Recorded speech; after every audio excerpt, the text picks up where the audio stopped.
Niemann, but let's go to Hikaru first, as he plays an opponent who has upset the odds a few times so far in the event. We're just waiting for Hikaru to choose the first move. It's the Reti opening, bringing out his knight on move 1. And how will he develop next? He pushes a pawn forward to e3. Hikaru is in the candidates, but the tournament he played recently to qualify to make his last kind of classical appearances, he was a bit shaky. He wasn't at his best, so we'll see if he can rediscover his top form today. And I can also see that Novozhilov, who is a FIDE master, he participated last week and actually got 7 points.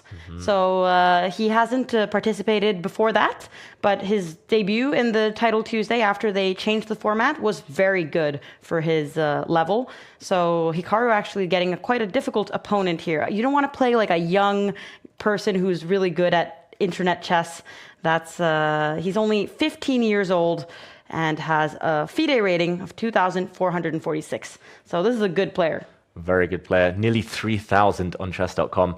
That is, yeah, that's a level that I struggle to keep these days. It's very strong, it's very quick, and that means that he's a blitz specialist in some regards. Hikaru has traded off the first set of pawns, and we'll see how black recaptures. Just to note that Julian Song won in round 2. So for French fans, or French language fans, yeah, that's very, very good news. And we'll follow his progress a bit later. I don't know about black's last move. The black bishop almost trapped now, probably getting kicked back. And Hikaru is going to strike at the black center. Looks like he's more busy chatting, though, than focusing on this opening. Yeah, Hikaru has always had this, like, he's always has this stream of consciousness while he's playing the games, and it's also always interesting to see him like click around on the board and make arrows and illustrate all of his points. And I'm wondering sometimes if that kind of helps him to perform better in internet chess than in the real world, where he can't sit there and like say, oh, but then he's threatening this and this. Like, I think that he in some way becomes better by talking to himself, which you can't do in classical. Yeah, I mean, I guess you can do, just you have to be very, very quiet. You just have to whisper to yourself under your breath. But yeah, I do genuinely think it's helped him just take the pressure off the fact he has a second career now. He doesn't have to win just to earn a living anymore. He's talked about how that has helped his career, Hikaru. He's trading off pawns and pieces in the meantime. He's trying to head towards a position where black is left with a horrible isolated pawn that's easily blockaded. Probably the dark squared bishops. There we go. Before I could draw the arrow, the dark squared bishops are off. A white knight now posted up in front of that isolated pawn. Beautiful outpost, can never ever be challenged. And we talked about bad bishops earlier. Black's bishop ain't great. So a small advantage for Hikaru now. And it seems like he is concentrating on beating this very good Russian 15-year-old who's done very well in the previous edition of the Title Tuesday tournament. And Hikaru, now that he has secured the candidate spot, he can kind of chill out a bit. But for him, he still needs to get these Title Tuesday points. And he's only won 1 tournament out of the 10 that have been so far. I think he would be disappointed by that if he was told that in advance. Exactly. Before the format shake-up and Title Tuesday, he was winning 1 in every 3 tournaments, it felt like. Wow. And yeah, it just felt that he needed a few weeks to adjust. He wasn't at his best for the first few weeks of the autumn split. But here we go. He's brought his queen back. He's basically offering to repeat the position after the black knight came back to the center, but his opponent says no. And here we see a bishop trade potentially. I'm surprised that black bishop was so bad. But Hikaru wants to get his queen active. He wants to get his queen into the black camp. Yeah, and the rooks could be traded. There's a lot of trades that could be made right now. Professor Hikaru does like his endgames these days. He's kind of modeled his style on Magnus in a way. He likes to get these grindy positions, and the black knight posting up. I don't think that's good news for Hikaru. Like, queen takes pawn now will be met by the black rook sliding across, and black's rook will get a newly opened line. Win the pawn back immediately, which maybe Hikaru missed, so he just pushes a pawn near his own king. Ooh, watch out. There are tactics in the near future. Can't play this knight takes pawn yet because there is a pin. The white queen is so offside that maybe we'll see some tactics towards the white king a bit later. I always get nervous when I kind of allow the position to be that level of tactical for a longer period of time, because you always have to be considering all of these moves. And here we can see now that the 15-year-old has moved his king out of the direction of the rook, Maybe he is threatening to make that move now. Yeah, there are definitely tactics in the air. Hikaru, I'm not sure what that symbol was. He's probably saying there are tactics in inverted commas there in the air, but he does need to speed up. We're used to seeing Magnus ahead on the clock, Hikaru ahead on the clock. Today, they both look a bit slower than normal. He moves his rook across, ruling out any tactics. The white rook now defends its knight, so there are no ideas of sacrificing in the center. Probably black now should be bringing his rook up just to defend this pawn and activating the other rook. But no, Novozhilov tries to harass the white rook now. He's trying to repeat the position.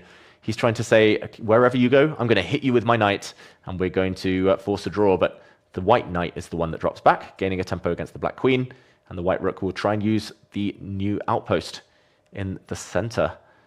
There we go. Slightly better for Hikaru for the first time since the opening. And look at this expression. Is he kind of like, why does he seem disappointed in himself if this is the first time he's actually gotten a good position? Yeah, Hikaru has so many faces, right? It's hard to know exactly what he's thinking. Often it's like, how am I only slightly better? Why am I not winning on the spot? Or maybe it's, oh, why did I play so badly for the last 5 moves? Suddenly I have to turn on the style now.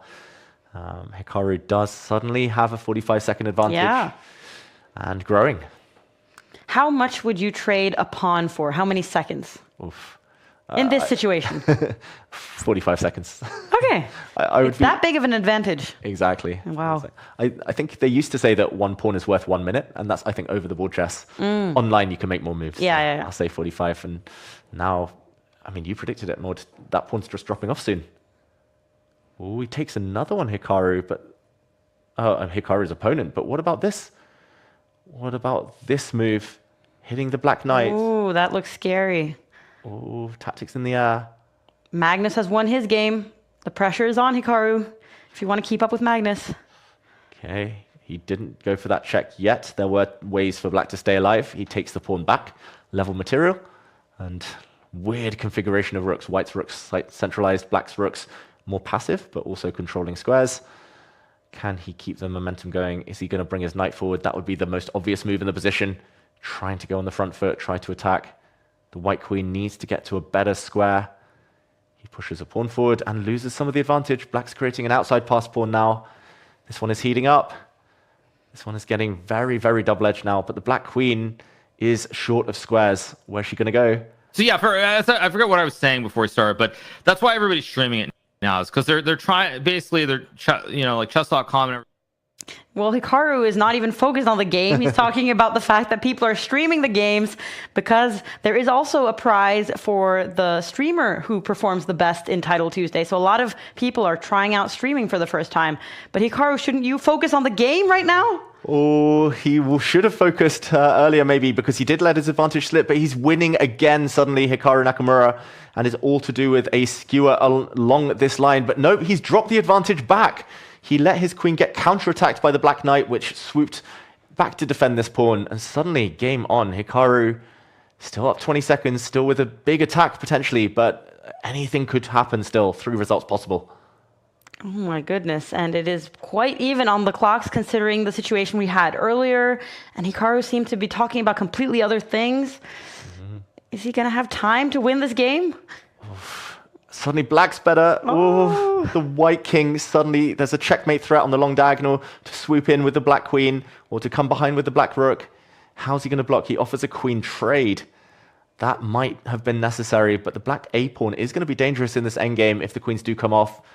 Hikaru doesn't look happy with how things have developed. To trade or not to trade, that is the big question. Such a difficult moment. 25 seconds though for his young opponent. Can the teenager keep up the speed? He swaps queens and goes back. That's a great move, but watch out, checkmate threatened. The black rook blocks that one as well. The rook should slide behind now. Oh, why did he not go behind with his rook? He's trying to use his pawn as a distraction. There we go, the black knight attacked. 13 seconds for black right now. Another pawn drops, and Hikaru suddenly winning again. Is there a checkmate idea by putting the rook on the 7th rank? He saves the pawn first. The white knight attacked. The knight has to move. It drops back, and Hikaru, he's really been inaccurate this game. 2 pawns versus 2 pawns. One of the clocks is about to go red, and there we go. Under 10 seconds. Suddenly white is winning. It's going to be checkmate. He's walked into a checkmate net, his young opponent, but nope, check again. Oh, is there going to be some kind of perpetual check here? Wow, Hikaru sees his opponent give up a rook, and there we go. Hikaru wins by resignation, but it was mostly the clock that decided it.